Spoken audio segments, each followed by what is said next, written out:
பாருங்கள். இப்போ நெக்ஸ்ட் வந்து நான் வந்து உருளைக்கிழங்கு காரக்குழம்பு செய்ய போகிறேன். அது எப்படின்னா, சில பேர் வந்து தேங்காய்லாம் அரைச்சி ஊற்றினா இது பொரி குழம்பு கூட சொல்லுவாங்க எங்கள் அம்மா தான். ஆனால் நான் வந்து இது வெறும் காரக்குழம்பு மட்டும் செய்ய போகிறேன். இதுக்கு வந்து கருவேப்பிலை, தக்காளி, பூண்டு, வெங்காயம், சும்மா 2 பீஸ் இஞ்சி, அதுக்கப்புறம் உருளைக்கிழங்கு வச்சா. இப்போ முதல்ல வந்து கடாயில் வந்து எண்ணெய் ஊற்றி எண்ணெய் காஞ்சிடுச்சு. இப்போ வந்து நம்ம என்ன செய்யணும்னா, இது வந்து கடுகு போட்டு பொரி வைக்கிறோம். நான் இந்த வெங்காயம் வதங்கிச்சிங்களா, ஓரளவுக்கு வதங்கினா பொருள் சொன்னேன் இல்லையா, கண்ணாடி பதவி தான். இது வந்து பொன்னிறமாக வரல இல்லை, சும்மா கண்ணாடி பதம் வதங்கிட்டோன்னு இதில் இந்த இஞ்சி, இந்த பூண்டு போட்டு வதக்கணும்.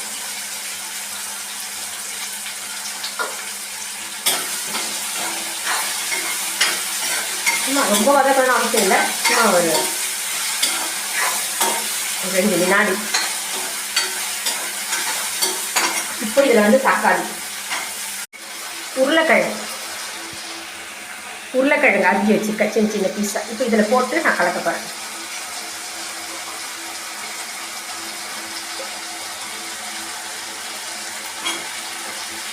சுத்தமாக அரிஞ்சிட்டு கழுவி சுத்தமாக வச்சுட்டேன் நான்.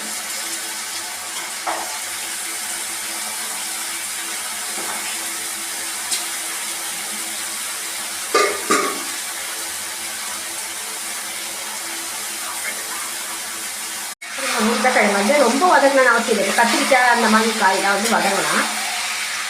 உருளைக்கிழங்கு தக்காளி மட்டும் வதங்கினா போதும். இந்த தக்காளி நல்லா உருளைக்கிழங்கு சும்மா லைட்டாக வதங்கணும்.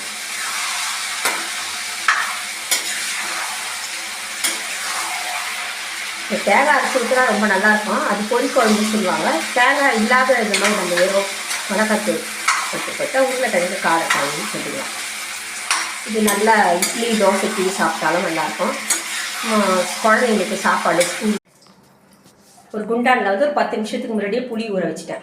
இப்போ காய் வெந்த பிறகு தான் நம்ம இந்த புளியை கரைச்சி ஊற்றணும். அதுக்கு முன்னாடி நம்ம ஊற்றினோமா காய் வேகாது. அதனால் காய் வெந்த பிறகு புளியை ஊற்றிட்டு குழம்பு ஆஃப் பண்ணிடலாம். அவ்வளோதான், முடிஞ்சு போச்சு. புளியை நல்லா கரைச்சிட்டேன். அதனுடைய தண்ணி இங்கே வச்சிடுறேன். இப்போ பாருங்கள், உருளைக்கிழங்கு வந்து நல்லா வெந்துடுச்சு. உருளைக்கிழங்கு பார்த்தாவே தெரியுது. அதனால் இப்போ வந்து அந்த புளி தண்ணியை வந்து நான் அதில் ஊற்றிட்டு ஒரு 10 மினிட்ஸ் கழித்து நம்ம வந்து அதை இது பண்ணோம். புளி தண்ணியை நல்லா வடிகட்டி ஃபில்டர் பண்ணி ஊற்றிடுறேன். அவ்வளோதான். இது கரெக்டாக ஒரு 10 மினிட்ஸ் கழித்து இதை பாருங்கள், புளியை ஊற்றிட்டு இப்படி கழுவி